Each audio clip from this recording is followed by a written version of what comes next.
أعوذ بالله السميع العليم من شر الشيطان اللعين الرجيم بسم الله الرحمن الرحيم الحمد لله رب العالمين والصلاة والسلام على سيدنا ونبينا محمد وعلى آله الطيبين الطاهرين رب اشرح لي صدري ويسر لي أمري واحلل عقدة من لساني يفقهوا قولي. السلام عليكم جميعا ورحمة الله وبركاته.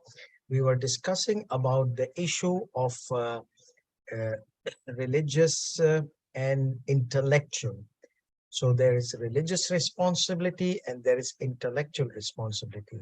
Religious responsibility is a responsibility which is indicated by Islamic sources like Quran and Hadith. Intellectual responsibility is not in directly found in Islamic sources, not in the Quran directly. However, using intellectual concepts, we can indirectly come to certain conclusions, and those conclusions are going to be intellectual conclusions because there are no evidences. For example, the Hajj has two types of prerequisites. One type of prerequisite is required by Islam, Sharia. Okay, that means Ihram is a prerequisite of Manasik al-Hajj. So before entering the state of Ihram, you cannot perform the Hajj. Like wudu is a religious prerequisite because the indications, the religious sources, they indicated La salata illa bi tahur.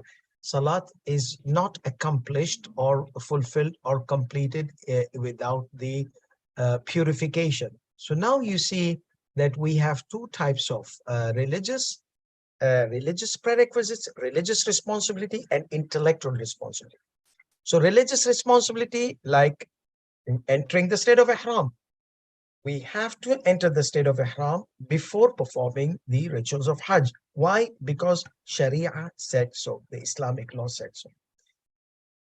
Wudu, we have to perform the wudu.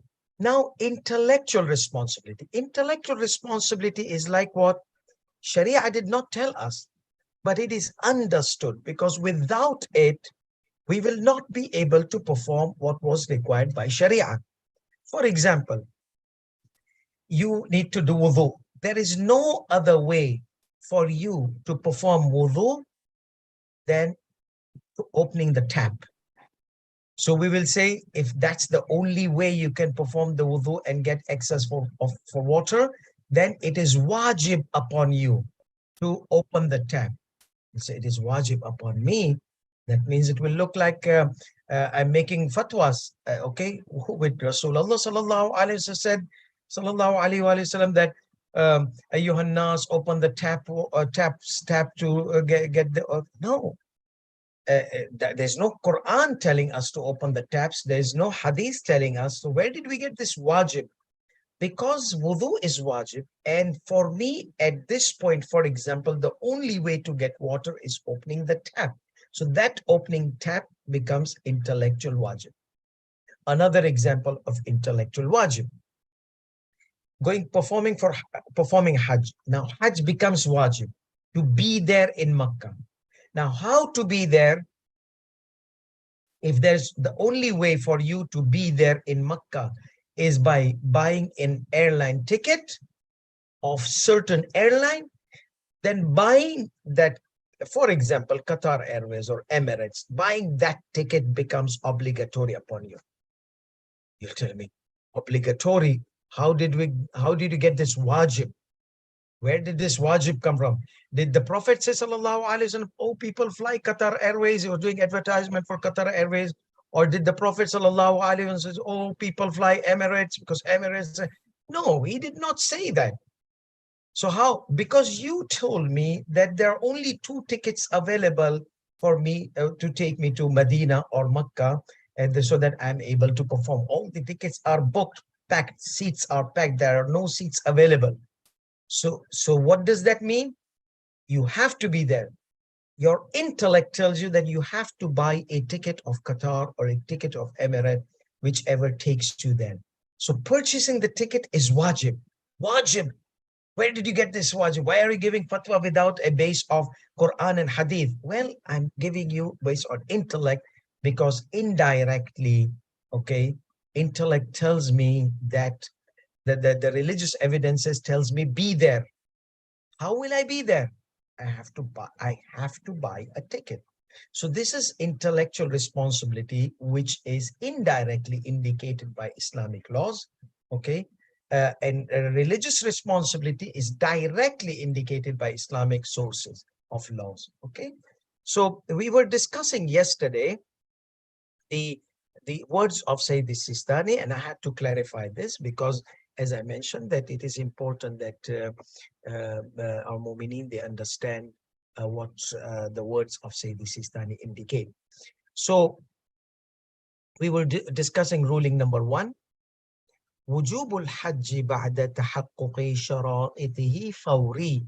Obligation of the Hajj after the accomplishment of or fulfillment of its conditions is instant. So there is an instantaneousness in the obligation. That means go for it, fawran, immediately. Okay. Now the discussion was on this instantaneous. Okay. So in the second, so the ulama somehow they agreed. Now, what was their base of concluding the instantaneousness? Was it a religious base or was it an intellectual base? So here he said, وَلَكِنْ فِي كَوْنِ فَوْرِيَّتِهِ شَرْعِيَّةً. Majority of the scholars, they said, it is that the instantaneousness is derived from the texts, Quran and Hadith. He said, the majority they were there, but I have a problem. Okay. كما لعله المشهور أو عقلية من باب الاحتياط. So is it this or is it that? Or عقلية or intellectual, as a few other scholars, they said, no, it is not. There is no evidence telling us go immediately. It tells us if you have the ability, go for it. Now go this year, next year, you see, that is not indicated. According to Sayyidi Sistani or the opposition party of this opinion, that no, instantaneousness is derived by Islamic text. He says no. Some others, they say it is intellectual instantaneousness. Is it similar? It is similar to buying a ticket, purchasing a ticket and being there. Something which is derived intellectually. Why? He says that there is a probability you might not be able to go next year. Just become activated upon you. Now, this year or next year, say this is Dani says, you don't have to go this year. You can go next year. But is there any guarantee that this capacity and the permissibility and from the family, from the work, from the social, all these ability from different aspects, we said social, economical, all these aspects, can you guarantee that these are going to remain until next year? There are no guarantees. So he said that the intellect tells us that if you have an opportunity to fulfill an obligation, do it today before tomorrow, because tomorrow you might miss the opportunity. So he said, is it based on precaution, intellectual precaution, or no, instantaneousness, or no, it is religious text? So he said, لِأَلَّا يَلْزَمَ الْإِخْلَالِ بِالْوَاجِبِ مِنْ دُونِ عُذْرٍ. Without any excuse, a person might miss this opportunity of performing the obligation, and there would be interruption in fulfilling. فَيَسْتَحِقْ عَلَيْهِ الْعِقَابِ. So he would be worth of punishment, or he would deserve the punishment. Okay, because he missed out something which he was able to do it, an obligation, he was able to do it, he missed out. He said there are two opinions. أحوطهما الأول, because religious evidences are shady, not clear. So they say if you want to do precaution, some evidences indicate yes, it should be instantaneous, or it should be instant, and some evidences they don't emphasize on that. So what is the precautionary measure? I do it. So he says there is a religious precaution to perform it in the same year, immediateness. Okay. وَأَقْوَاهُمَا, for him, Sayyid Sistani, he says the most stronger opinion is that it is an intellectual responsibility, which is the next one. So, conclusion. فإذا لم يبادر إليه من دون الوثوق بإتيانه بعد ذلك. He did not perform it this year. Okay? And he did not have any assurances that next year he would be able to perform it. So what will be he? He will be considered mutajarri. But if he knows for sure that he will not be able to perform the Hajj next year, then he will be a sinner. So when you don't know, you might miss the opportunity, then you are daring yourself. You're putting yourself in a position that you might miss the wajib. So you're putting yourself in missing the opportunity, probability of missing. But if you know that you are not going to be able to perform after this year, then you have to do it because you will be considered sinner. Because that is understood from the religious evidences, that if you are able to and you do not go, then you will die the death of Jahiliyyah. Now go this year or next year, there are conflicting evidences. So that's why he says that going this year is not obligatory. However, if you have a probability that you might not be able to go next year, you will miss the opportunity, you will be mutajarri. I'm going to explain in a few minutes what is the meaning of tajarri. The jur'at, like in Urdu they say jur'at, daring to do something which he might miss the opportunity, or he might get himself into trouble. So that is if he was not sure. But if he was sure, or he did not have any kind of assurance or any kind of probability that he would be able to do after this year, then he will be a sinner by committing a great sin. Murtakiban lil kabira. Okay. Now what is mutajarri? Mutajarri, we said dare to. Here, our scholars in their highest level of Islamic research, is Bahth al-Kharij, they mention that sins are two types. Sins where the punishment is confirmed, sins where there is no legislation of punishment. But if a person goes against it, then he is worth of being punished, the worth of being punished. يستحق العقاب. So these are the two directions. Okay, direction number one, that a person could be he doesn't know, and he knows that he will miss the wajib, and he intentionally commits the sin. So here the punishment has been proven by legislation. So here he's a sinner. You can judge him. You are a sinner. Obviously, if he was not he had done it intentionally. But if he was not intending to miss the Hajj, he said, next year I'll do it. But you can do it this year. Just go. You have all the potentials and all the capacity and everything is there. Why are you delaying? No, I'll do it next year. So here we will not say he's a sinner because he has serious intention of performing it next year. But he is there doing something which the intellectuals, they would not do. If you are an intellectual person, you have two options. Either you buy the car now, you'll get it cheap. You buy it late, you might be able to get it. You might be able to get it expensive. You would not afford it.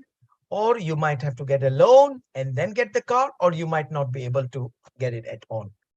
So you're putting yourself in pain. You really need a car desperately, and you need that car. And you miss out this opportunity, then in the sight of intellect, there's a problem in your brain. Why? Because you're able to get that opportunity, and you're not getting that opportunity. You don't have any excuse of leaving it.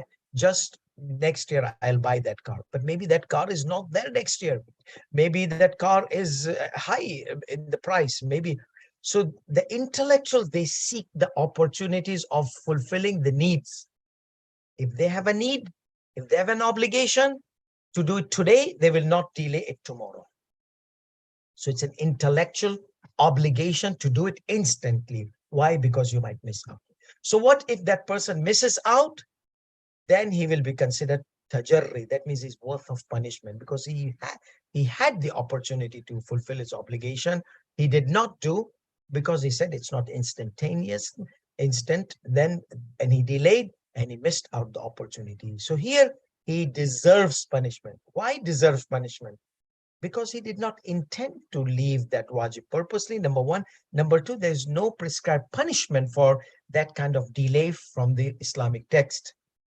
So that is why we can't just judge a punishment against him, because there is no evidence, or he did not know, but he dared to take an approach. Now, let me give you a few examples. Our ulamas, they mention in their bahth. Let's say you have something in this, okay? And you know, for example, it's poison. You know it's what? It's poison. And you eat it. Intentionally, deliberately, you eat it. What will happen? You will be punished, because you committed suicide. You killed yourself, and it is prohibited to kill yourself. Okay? So you committed suicide because you knew there was poison in it and you ate it intentionally, deliberately. That is a sinner. So what is mutajarri? Someone doubted there's a poison or not. He's not sure. So there's no ilm, there's no knowledge. There is a probability. What does that mean? He may die, he may not die. He eats it. The moment he eats it, he has kept himself into a dangerous position, 50-50. So what happens? If he dies, he will be punished. But is there any prescribed punishment? No. Because he deserves to be punished. That is mutajarrid. Somebody who dared, and now he deserves to be punished. If he does not die, here's an argument of the fuqaha. He eats this doubtful poison. Intellectually, you should avoid it.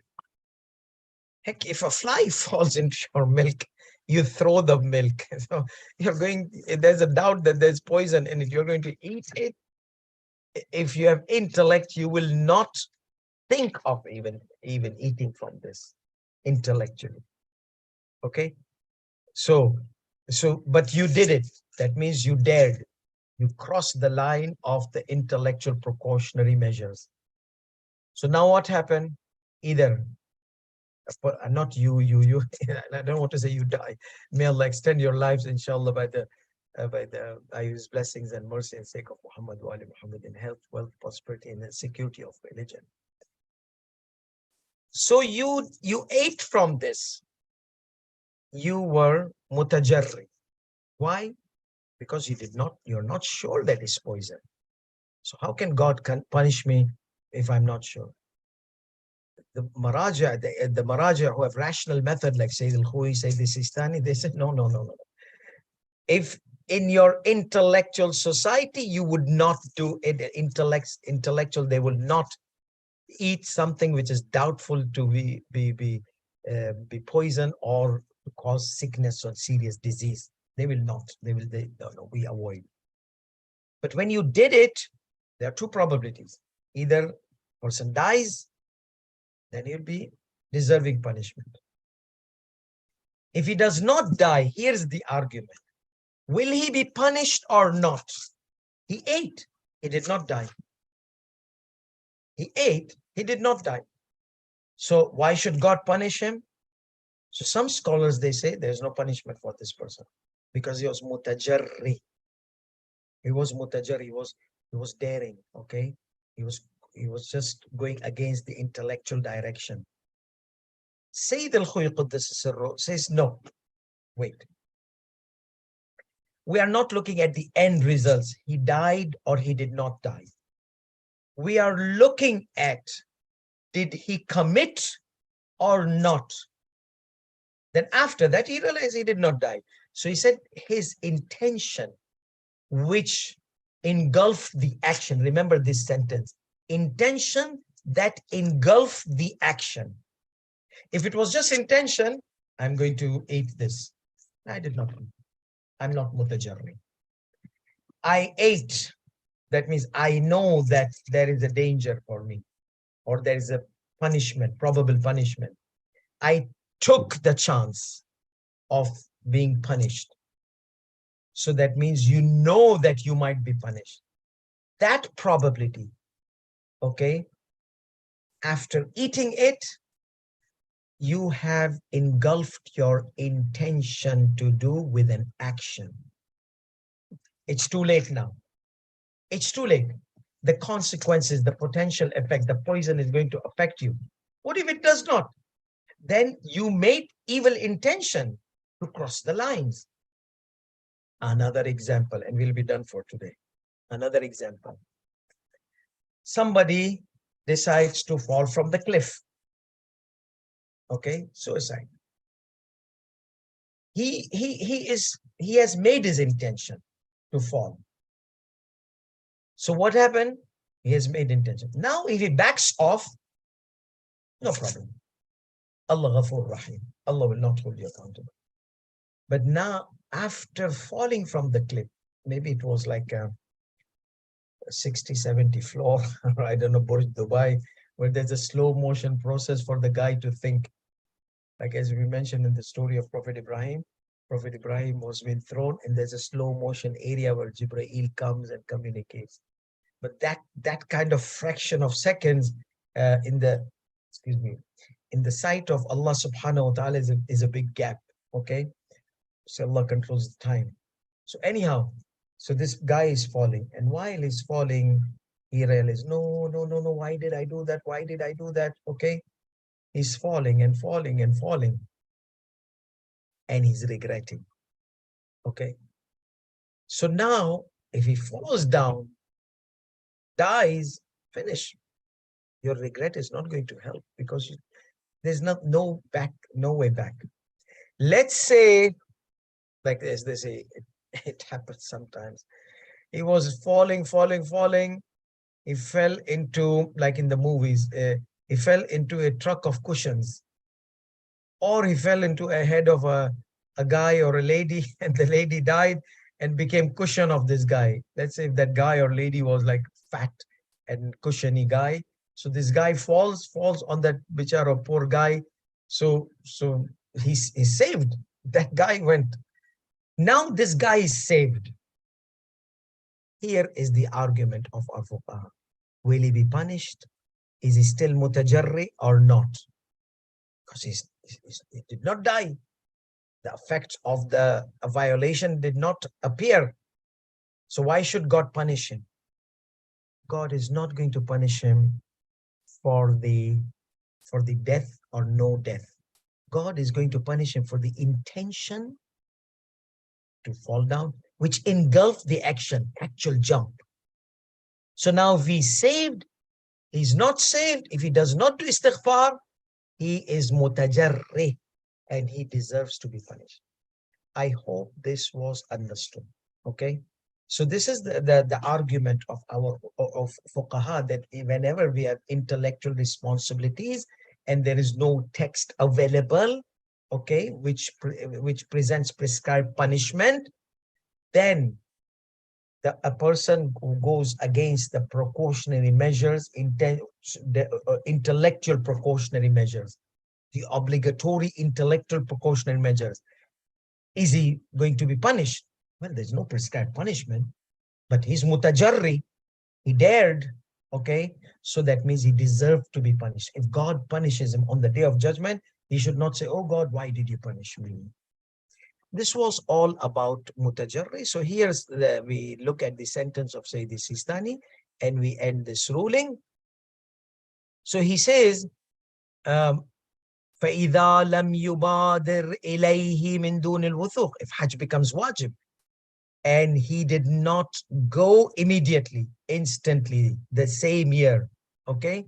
من دون الوثوق بإتيان بعد ذلك, without having any assurance that he will be able to perform it afterwards.